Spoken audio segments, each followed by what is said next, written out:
வணக்க மக்களே, சற்று முன் கிடைக்கப்பட்ட தகவல் ஒன்று வெளியாகுவதாம். அமித்ஷா வருகைக்காக காத்திருக்கும் ஓபிஎஸ் அவர்களா எடப்பாடி பழனிசாமியை ஒப்புக்கொள்ள வைக்கும் பாஜக. வாங்க வீடியோவை விரிவாக்கின்றார். அதாவது தமிழகத்தில் வரக்கூடிய 2026 சட்டமன்ற தேர்தலுக்கு இன்னும் 3 மாத காலமே இருக்கும் நிலையில்தான் அனைத்து கட்சிகளுமே தங்கள் கூட்டணி கட்சிகள் தொகுதி பங்கீடென அனைத்து கட்சிகளும் தங்கள் பணிகளை எல்லாம் மும்பாரமாக செயல்பட்டு வருகிறதாம். அந்த வகையில்தான் மத்திய உள்துறை அமித்ஷா எடுக்கும் முடிவுகளுக்காகவே முன்னாள் முதல்வர் ஓ பன்னீர்செல்வம் காத்திருப்பது என்பது தெரிய வந்துள்ளதா. அதாவது அதிமுகவிலிருந்து பிரிந்து சென்றவர்களை மீண்டும் இணைக்கும் வகையில்தான் பாஜகவின் டெல்லி தலைமையானது அதற்கான வேலைகள் எல்லாம் செய்து கொண்டிருக்கிறது.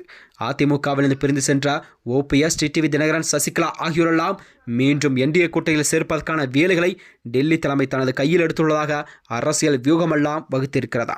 அது மட்டுமின்றி டிசம்பர் 15ஆம் தேதி தனது அரசியல் வாழ்க்கையில் ஒரு முக்கிய முடிவையெல்லாம் அறிவிக்க உள்ளதாக அறிவித்திருந்த ஓபிஎஸ் அவர்கள் அறிவித்திருந்த நிலையில்தான் தற்பொழுது அந்த ஆலோசனை கூட்டத்தை டிசம்பர் 23ஆம் தேதிக்கு ஒத்திவைத்துள்ளதாக கூறப்படுகிறதா. அதாவது தமிழகத்தில் அண்மையில் வரக்கூடிய உள்துறை அமைச்சர் அமித்ஷாவின் வருகைக்காகவே ஓபிஎஸ் அவர்கள் காத்திருப்பதாகவும் அரசியல் வட்டாரத்தில் பேசப்படுகிறது.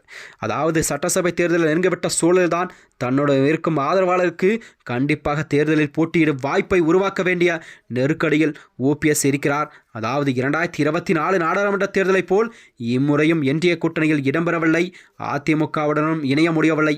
ஏற்கனவே ஓபிஎஸ் அணியிருந்த மனோஜ் பாண்டியன் அவர்கள் திமுக பக்கம் தன்னை இணைத்துக் கொண்ட செய்தி அரசியலிலே மேலும் பரபரப்பெல்லாம் கிளப்பியிருக்கிறதா.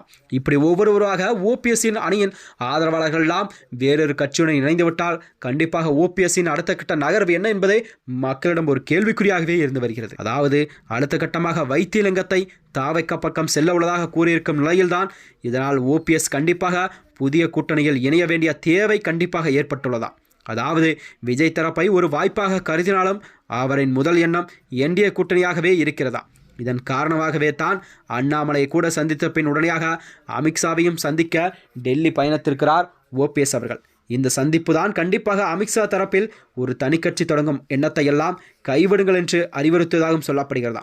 அதாவது ஓபிஎஸ் அவர்கள் கண்டிப்பாக தனிக்கட்சி தொடங்குவாரா என்ற நிலையில்தான் அதற்காக அமித்ஷா அவர்கள் தனிக்கட்சி தொடங்கும் வாய்ப்பையெல்லாம் கண்டிப்பாக நீங்கள் கைவிட்டு விடுங்கள், மீண்டும் எங்களது என்டிஏ கூட்டணியில் சேர்ந்து விடுங்கள் என்று வலியுறுத்துவதாகவும் டெல்லி தலைமை அதற்கான வேலைகளை செய்து கொண்டிருப்பதாகவும் அரசியல் வட்டாரத்தில் பேசப்படுகிறது. இதனைத் தொடர்ந்துதான் கண்டிப்பாக அதேபோல் ஓபிஎஸ்ஐ என்டிஏக்கு கூட்டணிக்குள் கொண்டு வருவதற்கான முயற்சிகள் நடந்து வருவதாகவும் உறுதியளிக்கப்பட்டதாக கூறப்படுகிறதா. இந்த நிலையில்தான் அதாவது நாளை நடைபெறும் அதிமுகவின் தொண்டர்கள் உரிமை மீட்பு கழகம் ஆதரவாளர்களின் ஆலோசனை கூட்டம் எல்லாம் கண்டிப்பாக வருகின்ற டிசம்பர் 23ஆம் தேதிக்கு ஒத்திவைக்கப்பட்டதாகவும் ஓபிஎஸ் அவர்கள் தெரிவித்திருக்கிறார். அதன் பதிலாகத்தான் கண்டிப்பாக டிசம்பர் 23ஆம் தேதி ஆலோசனை கூட்டம் நடத்தப்படும் என்றும் ஓபிஎஸ் அறிவித்திருக்கிறார். இதன் மூலமாக அமித்ஷா அவர்கள் தமிழ்நாடு பயணத்திற்காகவே ஓபிஎஸ் காத்திருப்பதாக புரிந்து கொள்ளப்படுகிறதா. கண்டிப்பாக நாளை அமித்ஷா தமிழ்நாடு வருவதற்காக சொல்லப்படும் நிலையில் நாடாளுமன்ற கூட்டத்தொடர் காரணமாகவே திட்டத்தில் சில மாற்றங்கள் எல்லாம் கண்டிப்பாக நிகழக்கூடும் என்று எதிர்பார்க்கப்படுகிறதா. கண்டிப்பாக வருகின்ற 2026 சட்டமன்ற தேர்தலானது கண்டிப்பாக ஓபிஎஸ் அவர்களுக்கு ஒரு முக்கிய தேர்தலாக பார்க்கப்படுகிறது.